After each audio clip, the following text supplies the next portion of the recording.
Hello, everyone, and welcome. Thank you for joining us today. My name is Hannah Yu, Curator of Public Programs at the Fowler Museum at UCLA. The Fowler is pleased to present today's Lunch and Learn program, where our Curator of Textiles of the Eastern Hemisphere, Syona Puliady, will discuss her ongoing research into Indian weaving traditions and communities. Syona Puliady's research focuses on histories and textiles of the Indian Ocean realm. Her work has also taken her to the South Indian state of Tamil Nadu, where she collaborates with artists and garment laborers who weave their identities into the Tamil landscape of visual, sensory, and performing arts. If you have any questions during the program, please submit them through the question and answer function found at the bottom of your Zoom screen. You can submit and upvote entries that you would like to be considered to be answered by the curator during the program. And now, over to you, Sayona.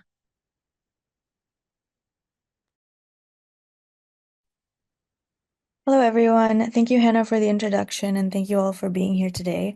As Hannah mentioned, I'm curator of Textiles of the Eastern Hemisphere at the Fowler Museum, and for today's program, I wanted to share some of these moments and insights from my field research with migrant textile making communities in southern India and how this sort of collaborative effort in my research has influenced a lot of my curatorial practices and goals. And so I'll share my screen for section. And before I begin the presentation, I really wanted to highlight how my interest in textiles is largely a personal one. As a descendant of the Putnalikaran, or the more commonly used slang term Palkaran community of migrant textile artists, I was always sort of growing up with this confusion by the fact that the core of my community's identity was based on an art form that I did not know how to make. The very name of our community translates literally to the workers of golden silk and immediately suggests this sort of vibrant visual understanding of not only what type of textiles my community is known for making, but also the material value of the objects themselves. And while I knew aspects of this history growing up, I never really quite understood how or why these textiles were important, nor really what they were. So this lack of understanding often created this weird dissonance within myself and my heritage. So my research really has been this long journey and attempt to collapse the distance I feel towards myself and this ancestry that I share. So I wanted to begin this presentation with a sort of general historical analysis that starts with the question, and it's a basic one, but a very important one of who are the Palkaran people. So expanding on the small anecdote that I just mentioned, the Palkaran community is a migrant community now largely based in the southeastern state of Tamil Nadu in contemporary India. We speak the language of Saurashtra, and we're best known for our artistic intelligence, technology, and contributions to textile production across this region.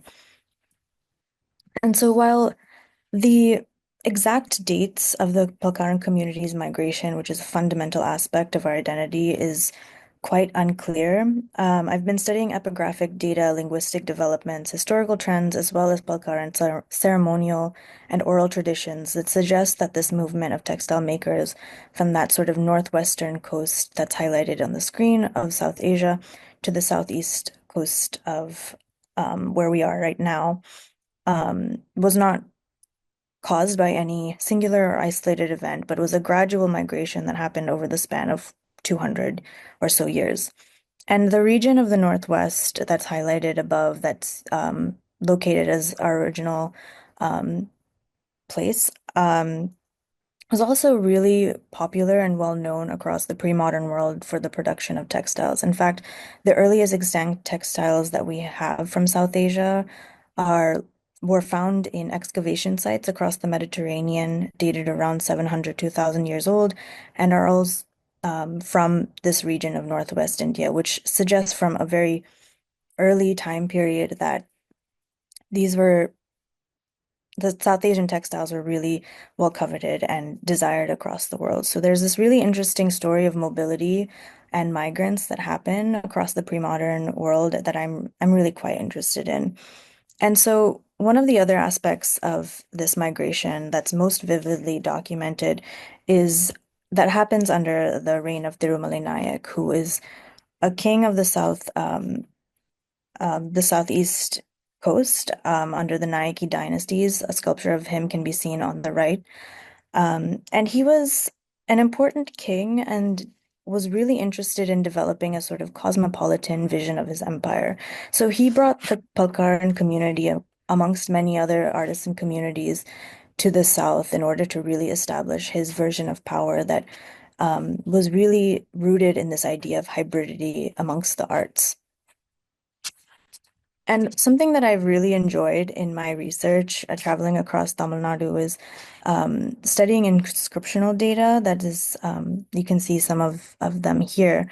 And as you can see, that the inscriptions are found on the surface walls of temples, and they're also seen in discarded materials that are found within temple complexes. So I've had a lot of fun and help with various scholars and weavers and family members in locating where important inscriptional data would be found, as well as how to read these works. And something that I also find really fascinating and delightful is that these are all part of the life of the temples in which they reside in. So you frequently see people who are not necessarily reading the script on the walls, but rather engaging them in the ritual life of the temple. So there's lots of substances that are sacred that are rubbed into the walls, into the rocks, and lots of fire. Small lamps with fire are lit around them, as well as incense that release smoke into the building and the walls themselves. And while this contributes to the erosion, and as someone who's interested in conservation techniques for these really valuable historical materials, it's hard to sometimes watch that happen. But I do find a lot of interest in how these aspects of history are also becoming or have become an avid part of devotional life within these regions.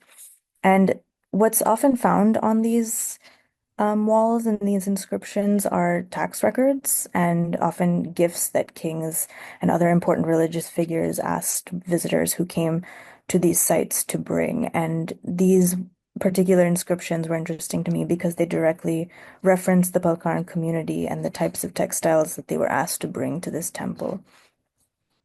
So Tirumali Nayak was not alone in his desire to control this region and sort of express his power through the arts. There were also several other local and regional powers, as well as foreign ones, that battled for conquest in this region that result in a sort of lack of consolidated and central power that eventually led to the colonization of South Asia. So while the non-colonial powers did often engage in violent conquests of this region, it wasn't apparent that they were interested in completely destabilizing the lives of artisan communities that were already there or the economies that existed prior to their conquest. This is in direct opposition to what the British had in mind with their colonial rule that was often motivated through extractive techniques to control highly desired resources of the region, including textiles. So, while the working conditions of textile artists were not near perfect in any sense in pre-modern contexts, the type of industrialization that was implemented by colonization that often favored rapidly produced textiles that adhered to only colonial tastes and needs, severed the community and kinship networks and bonds that were needed to create a lot of the textile works and protect the livelihoods of those in these communities. And it also destroyed a lot of the indigenous means of production. So this not only affected the textile workers within South Asia, but it also led to horrific ripple effects across the world, which included the transatlantic slave trade that relied on the British control of cotton, and also the subsequent rise of capitalistic fast fashion that confines workers to precarious and vulnerable conditions. And even today, you see that a lot of the those who protest the violence of fast fashion happens from South and Southeast Asia, due to the restructuring and of that sort of colonial industrialization that happened. But not all of the modern and contemporary textile histories are enshrined in this sort of depressing landscape. There's also reasons to believe that these events paved way for the various ways that textiles, as well as their tools and their labor became symbolic motifs in the Indian quest for freedom. So while Most notably activated in the pre-independence movement towards self-rule, many social and political activists have also evoked textiles as this visual language through which freedom and emancipation is articulated. And in addition to this, several South Asian fashion designers who activate diverse traditions in South Asia and these sort of futuristic innovative forms have captivated global audiences on runways that again point to this vibrancy of South Asian textiles in today's world and beyond. And I find this sort of call to a hybrid um, expression of textiles really reminiscent of the work of that Tirumala Nayak was really known for bringing to this to the region of Southeast India. So it's always fun to see how history finds its way and brings itself to these visions of textiles. So within these vast webs of histories that I have kind of really briefly gone over, textiles and their makers have experienced also craft revivals and other government initiatives that focus on the preservation of textiles. But I have found that these initiatives and revivals to really focus more of the attention on the preservation of objects rather than the people and their livelihoods who make them. And so when I began my research, I was really intentional about trying to determine to create archival materials that engaged the agency and the voices of the artists that I was working with as significant contributors to the knowledge of these textiles.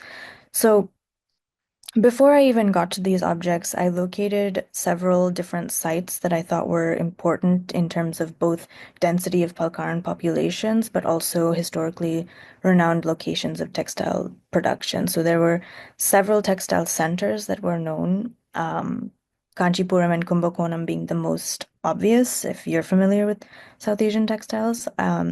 But I was also really interested in studying Madurai as a textile center and recently developed neighborhoods, including Nilayur and Chennalipatti, that have really specific stories to tell about Palkaran people and the genesis of textile production. So these are sort of some pictures that I've taken throughout the years of different neighborhoods that I work in. And no matter where you are, in what textile center that you enter, the sound of weaving will always greet you before you even see the works or see the neighborhoods. The sound of weaving is rhythmic, it's very loud, it's a very multisensorial experience that can't really be captured through digital means. But um, I really wanted to get that sense of what it means to live in these communities before I got to the objects. It was really important for me to understand and acculturate myself to these neighborhoods and really understand what kinship bonds and community networks were existing that led for the production of these textiles. And so I was really interested too in how these communities work together or not in the production rather than the objects themselves, which has sort of changed over the years, but I really love studying the making of the works rather than the works themselves sometimes. And so over the years, I've begun the really slow process of trying to learn how to make the textiles that my community is known for. Currently, I can only really make the very simple cotton blends that are most popularly found in Madurai and Nilayur. Um, these represent, I think, the more practicality and versatility of the garments and really highlight the style of dress that most working women wear on a daily basis. The more ornate saris that are made for ceremonial occasions and the master weavers who make them are located in Kanchipuram, Kumbakonam. I don't have many photos of the production of these works because it's sort of not allowed and not permitted to take photos while these are being made. So I actually only have one. And um, these are really stunning works of art. It takes an immense amount of talent and patience to make these. These are made with both the warp and the weft are um, woven with very, very fine silk that is plated with real gold and even just um, a small touch to them can damage the threads themselves. So the way that they're handled and the way that they are transformed into these incredible works of art is really something that is spectacular.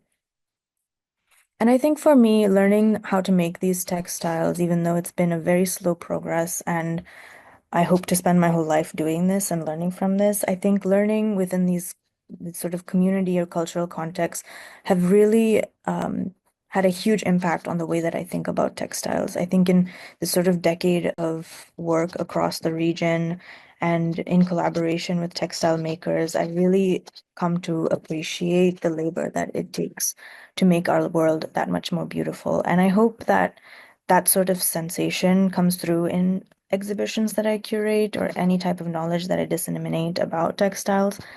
Um, Even when the context of what I'm working on doesn't directly include these works or the communities that I very closely work with, I think the sort of ethos that they've imbued within me is really coming through no matter what. So, for example, the next show that I'm curating is titled Textiles as Monument, and it was actually inspired by one of the first textiles that Palkaran weavers taught me how to make in our ancestral home of Madurai. And while this was made in, I think, 2019, yes, 2019, sort of followed me since then. And I was always really humored by this idea that a monument was woven into the textile. As you can see, this sort of border that's featured on this sari is this repeating motif of the gopuram or the tower that flanks the Meenakshi Amman temple, which lives at the heart of Madurai. It's literally at the center of the town and is an iconic emblem of the place. It really has become the visual language through which a lot of us understand what Madurai is and its sort of sacred power, its special power that it holds. And I find that this sari off was, you know, evoking this idea of monument, not just as reverence to the goddess Meenakshi Amman or the temple itself, but also to our reverence and devotion to the place that our ancestors migrated to centuries of years ago. So I think that this is a really special piece for me, and I've become really interested in the juxtaposition of this monument and the textile. And over time, as I became more open to understanding and studying contemporary art, I found myself really overtly drawn to to textile and fiber artists who were creating sculptural, figurative, and narrative works that similarly told these untold stories of labor across time and space. And so I was really thinking about the relationship between the textile that I was really inspired by and influenced by, and the works of other art of contemporary artists who were sort of having these sort of parallel conversations through their own work. And I ultimately hope that this exhibition, through the multiple stories that are told, serves as another example through which many of us can learn so many different types of histories about time and space and different communities, as well as our own communities, by just asking a few questions about the small things that are hidden in our closet. So, with that, I will conclude, and I believe there are questions in the chat. Um, and So there's a question from Phil. Is the prohibition of taking photos of the process in creating the more elaborate saris because of fear of having proprietary technology exposed to potential competitors? Yes, so I think a lot of the fear of taking photos is that it will be shared with other artists who will then plagiarize the work. So, um, yeah, it really has to do with who's designing what, and some of these designs take a while to make, and we obviously know that we don't want to see copies or repetitions. And sometimes when we're working with the really fine weaving that are much more costly and expensive, not only in production, but also in the selling, there are artists who will create these in lesser valued materials that will then lower the costs and therefore um, sort of disrupt the economies of the textiles.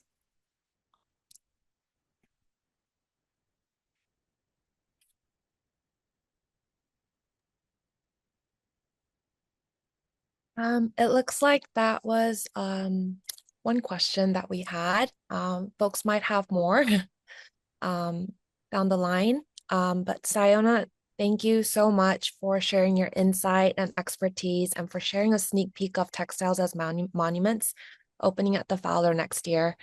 Um, if you all enjoyed our lunch and learn today and curious to learn and see more, come visit us at the Fowler where you can view our permanent collection and also our ongoing exhibitions. We currently have Fire Kinship, Southern California, Native Ecology and Art, and Taming the Desert, Resilience, Religion, and Ancestors in Ancient Peru. Please sign up for our newsletter and follow us on social media at Fowler Museum to stay up to date with upcoming exhibitions and programs. Um, Oh, okay. Okay, We've I see one got question. several questions actually. Sayona, I'll just read them to you if that's okay. Yeah, that's We have a question from SL. Do you see that younger women and girls are continuing to learn this tradition?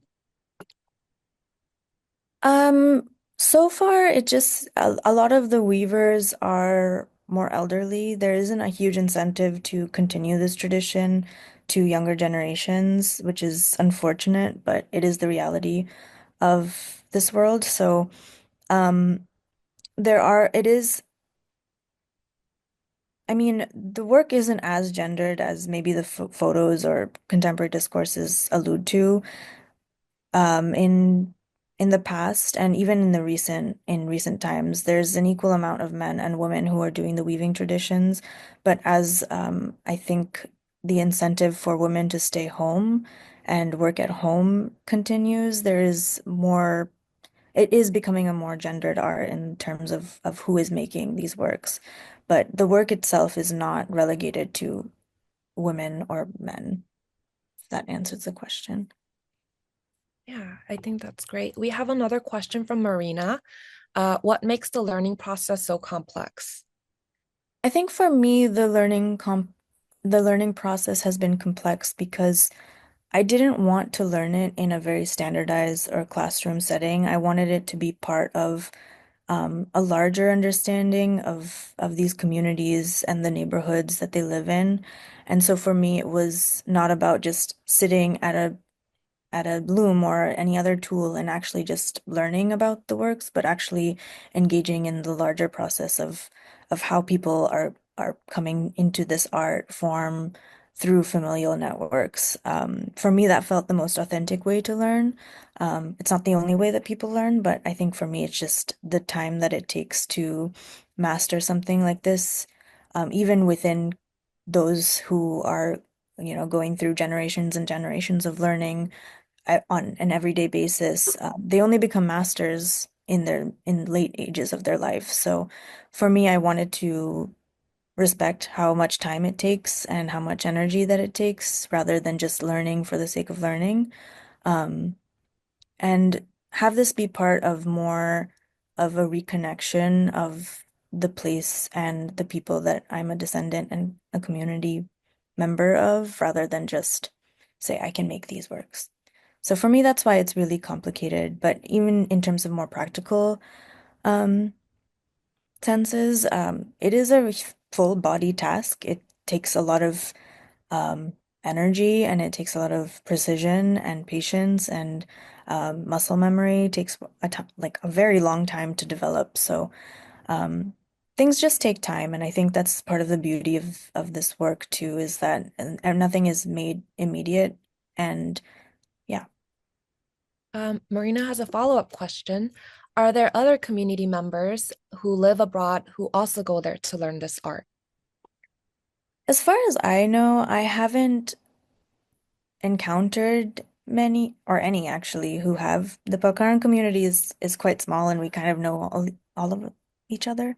And so um I feel like I would have heard if people were interested in going back and learning. I think within the community, people are interested. I mean, the community of weavers specifically, people are trying to find ways to preserve this work and this labor. But as far as those who, for me, for example, my great grandfather would have left this tradition. And I don't know if, and so it's kind of odd for me to sort of go back to it in some ways, but I don't know other people who have um, followed similar journeys. We have a separate question from Sindhuja. What are preservation methods for these weaving traditions? Are there initiatives to maintain and record these methods so we don't lose them, like Dhaka muslin? Also curious just what your personal favorite type of sari weaved work is. So for these particular ones, the Balkan textiles, I there's some efforts to preserve them, but they're very informal and really just sort of based on who in the community across the diaspora has time to do this or interest. I think for me, part of the project of this work was to create a sort of consolidated archive that um, looks at what types of preservation makes sense for both me as someone who's really interested in the intellectual preservation of these works, as well as the community members who have different vocabularies of thinking about conservation and preservation. And I've spent a lot of time translating those conversations to sort of think about what and a more experimental methodology would look like in conversation and collaboration with these artists. So I don't want to feel nihilistic or unhopeful. It's hard to say where the future of these textiles will go. I'm always a fan of the sort of hybrid approach that I was mentioning before. I think that it's lovely to see these works in their traditional form, but I think it's sort of inaccurate to say that they are supposed to be one way or another. They're supposed to continuously evolve, and I think part of what I hope to work with these artists on is how do we allow these people with great talent and great intelligence to have the freedom to design their own pieces and to be seen as um, really informative people. They're not just making the same designs over and over again, but they have access to creating a more expansive vocabulary that fundamentally understands who they are as people and grows this sort of visual vocabulary from this more traditional form into something that is really innovative and captivating.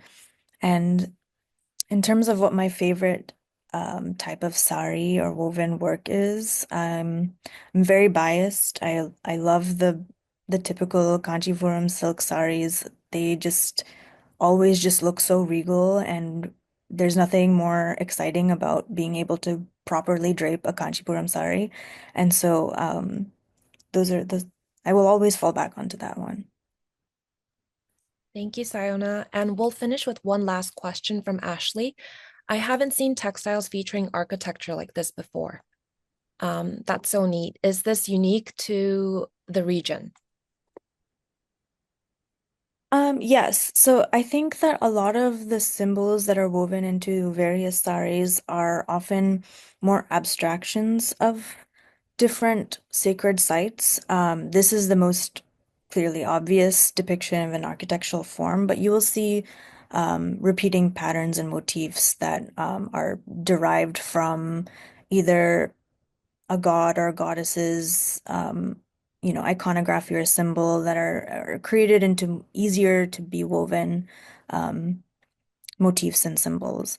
And so you do have to really be aware again of this sort of interdisciplinary approach of um, what is culturally significant across the region to catch those abstractions. But once you do, you'll see them everywhere. Okay. I think thank you so much everyone for submitting your questions, and Sayona, thank you for taking the time to answer all of them. We're going to round out today's lunch and learn. Today's program has been recorded and will be uploaded to the Fowler website for you all to revisit and share in a few weeks. Um, please, please, please sign up for our newsletter, follow us on social media. You'll be hearing more bits and sneak peeks of textiles as monuments as we draw closer to 2026. Have a great rest of your week, and we hope to see you at one of our upcoming spring programs. Thank you, everyone.